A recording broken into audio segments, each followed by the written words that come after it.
سر کو ڈھونڈتے کیوں ہے شہ غیور حسین کہتے ہیں آنکھوں میں میرے نور نہیں ارے خدا گواہ ہے بانو میرا قصور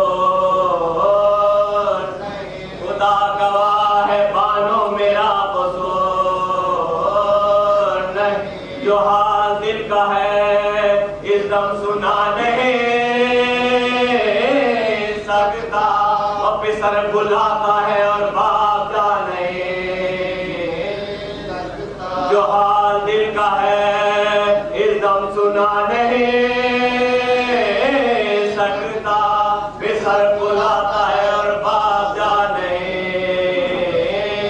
سکتا طلب ہوئی جو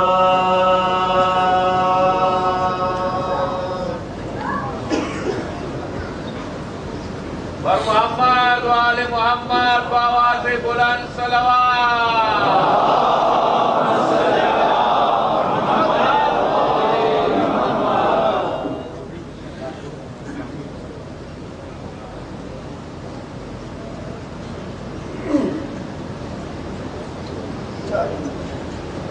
محمد وآل محمد صلوات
بسم اللہ الرحمن الرحیم الحمد للہ الملک الحق المبین المتصاغر لعظمتہ جبابرۃ الطاغی المتخاضع لکبریائہ عطاة المتمردین المعترف بربوبیتہ سائر الخلق اجمعین والصلاة والسلام والتحیۃ والاکرام علی اشرف النبیین وخاتم المرسلین سیدنا و مولانا ابی القاسم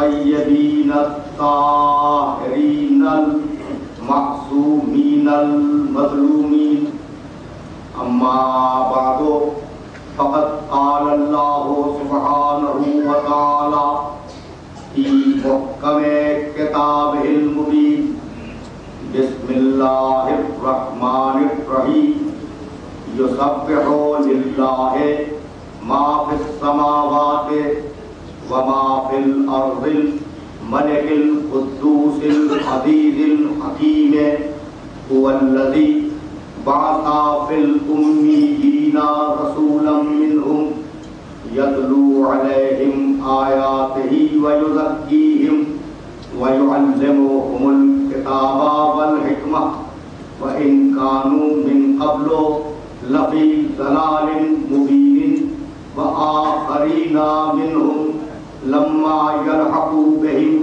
وهو العزيز الحكيم صلوات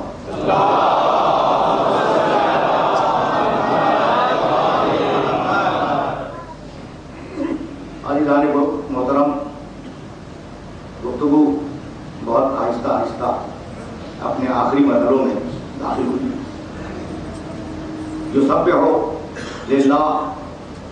ما فی السماوات و ما فی الارض. کائنات کا ذرہ ذرہ اللہ کی تسبیح کر رہا ہے. جب تک تسبیح کے معنی واضح نہ ہو اس وقت تک یہ سمجھ نہیں آ سکتا کہ کائنات کا ذرہ ذرہ پروردگار کی تسبیح کس طریقے سے کر رہا ہے. تسبیح کے معنی اسے بے عیب قرار دینا. تسبیح کے معنی ہے یہ جو ہے نا سبحان اللہ، تو سبحان اللہ کے معنی ہے اللہ بے عیب ہے، اللہ ہر عیب سے پاک ہے. یہی سبب ہے کہ قرآن مجید کے 7 سورے تسبیح کے ذکر سے شروع ہوئے.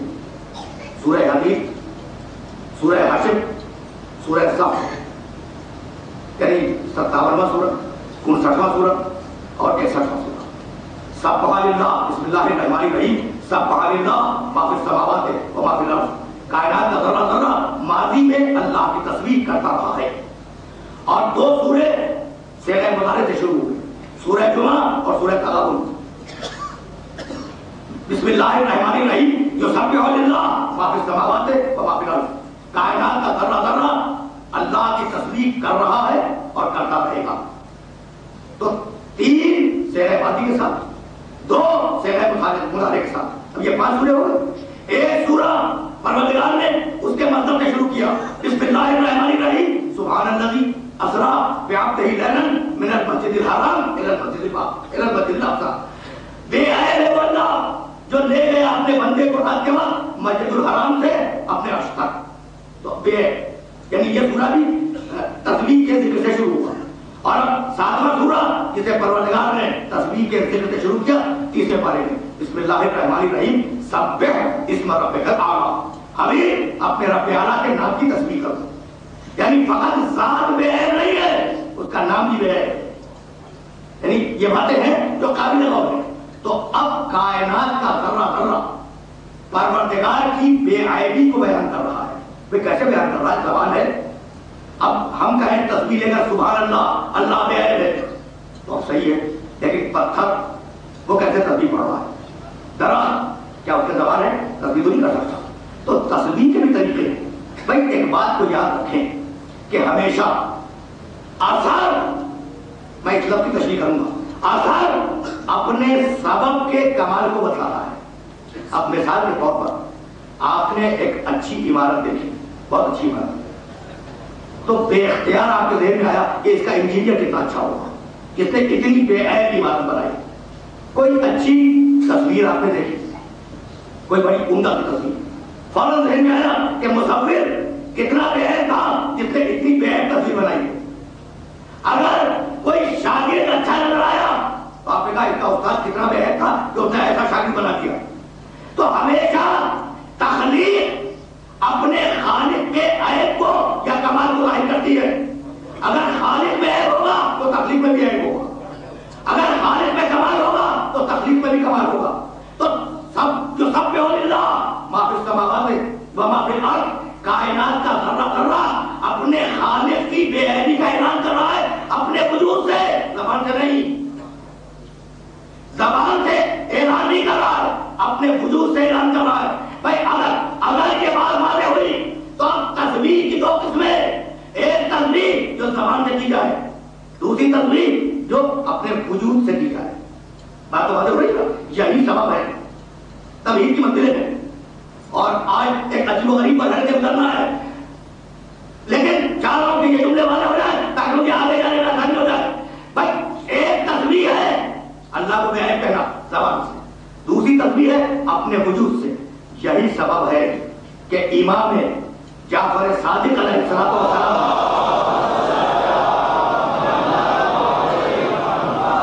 اپنے چاہنے والوں کے بارے میں ایک جملہ کہا، اور وہ جملہ آج تک حدیث کی کتابوں میں محفوظ ہے.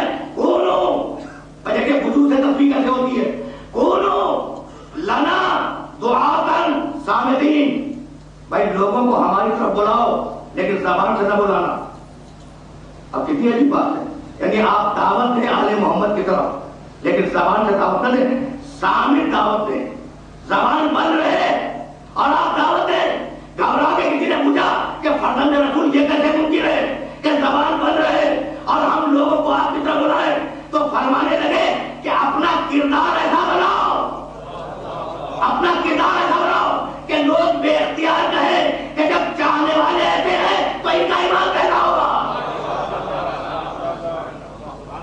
ان کا جب چاہنے والے ہیں تو ان کا ایمان کیسا ہوگا؟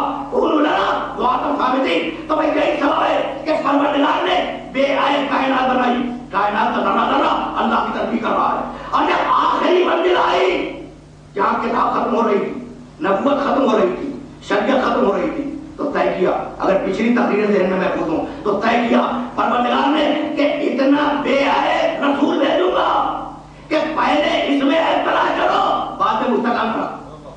بھائی بات معلوم ہو رہی ہے نا؟ اتنا بے عیب رسول کہ پہلے اس میں عیب تلاش کرو، مستقبل بعد میں آؤ گے. تو اب بے عیب رسول بھیجا، اور بے عیب رسول بھیجنے کے بعد پروردگار نے اس رسول کی حفاظت کا بندوبست کیا. قرآن اس منزل تک لانا، اس رسول کی حفاظت کا بندوبست قرآن نے کیا. اور کس شان کے ساتھ بندوبست کیا عرض کروں؟ بھائی عجیب و غریب مرحلہ فکر ہے. سورہ حجرات آج کی ترتیب تلاوت کے اعتبار سے قرآن مجید کا اونچا خاص ہوا، اور اس سورے کی پہلی اور دوسری آیت بسم اللہ الرحمن الرحیم. اب رسول کی حفاظت ہو رہی ہے، توجہ رکھیے گا، رسول کی حفاظت کر رہا ہے پروردگار. بسم اللہ الرحمن الرحیم. یا ایھا الذین آمنوا لا تقدموا بین یدی اللہ ورسولہ واتقوا اللہ ان اللہ سمیع علیم. یا ایھا الذین آمنوا لا ترفعوا اصواتکم فوق صوت النبی ولا تجهروا له بالقول كجهر بعضكم لبعض ان تحبط اعمالكم وانتم لا تشعرون. یہ دو مسلسل آیتیں ہیں، اور پوری توجہ کے ساتھ ان آیات کا ترجمہ سماعت کریں. یا ایھا الذین آمنوا، اے ایمان لانے والوں، مومنین سے خطاب ہے. لا تقدموا بین یدی اللہ ورسولہ، اللہ سے آگے نہ بڑھو، اللہ سے آگے نہ بڑھو، اس کے رسول سے آگے نہ بڑھو. اب اللہ سے آگے بڑھنا تو ممکن نہیں ہے.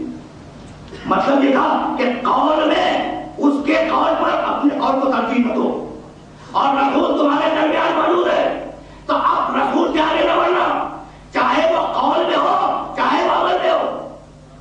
قول میں بھی اپنے قول کو اس کے قول میں ترجیح نہ دینا، اور عمل میں بھی اگر تم اور رسول جا رہے ہو تو اسے آگے ہونے کی کوشش نہ کرنا. واتقوا اللہ، اور اللہ کا تقوی اختیار کرو. اللہ سمیع بھی ہے، قریب بھی ہے، سننے والا بھی ہے، جاننے والا بھی ہے. یا ایھا الذین آمنوا، دیکھیں حفاظت ہو رہی ہے کردار پیغمبر کی. یا ایھا الذین آمنوا لا ترفعوا اصواتکم فوق صوت النبی.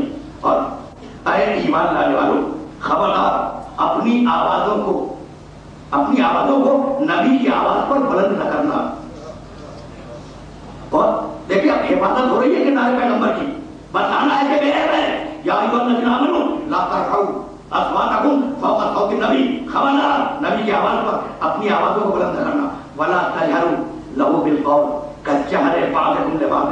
اور دیکھو تم ایک دوسرے کو جس طریقے سے پکار لیتے ہو نا، اے فلاں نام لے کر، تو خبردار نبی کو اس طریقے سے نہ پکارنا.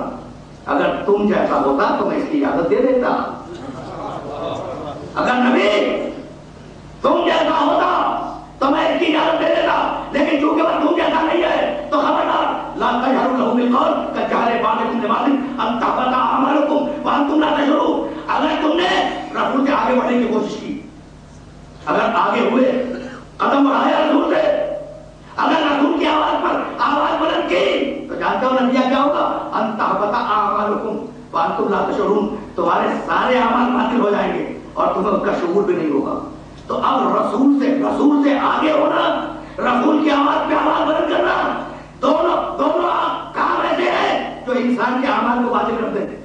پڑھی ہوئی نمازیں بیکار، رکھے ہوئے روزے بیکار، کیا ہوا حج بیکار. یعنی حج کرنے کے بعد اگر رسول سے آگے بڑھ رہے بیکار، اگر نماز پڑھنے کے بعد رسول سے آگے بڑھ رہے بیکار. دیکھ رہے آپ رسول کا احترام پروردگار کو کتنا بلند ہے. تو اب کردار کو روکا، توجہ رکھیے گا، یہ کوئی مرحلے فکر ہے کیا سننے والوں کو لے کے جاتا ہے. کردار کو روکا کہ نہ زبان سے ان کے خلاف کوئی بات نکلے، اور نہ کردار میں رسول سے آگے ہونے کی کوشش کرو. اگر کیا تو نام اعمال مٹا دیں گے. آپ کے معنی ہے عمل کو مٹا دینا، تمہاری ساری نمازیں تمہارے سارے روزے مٹا دیں گے. تو ہو سکتا ہے نا کہ کوئی شخص زبان کو کنٹرول میں رکھے، رسول کے خلاف نہ بولے، ہو سکتا ہے کہ نہیں؟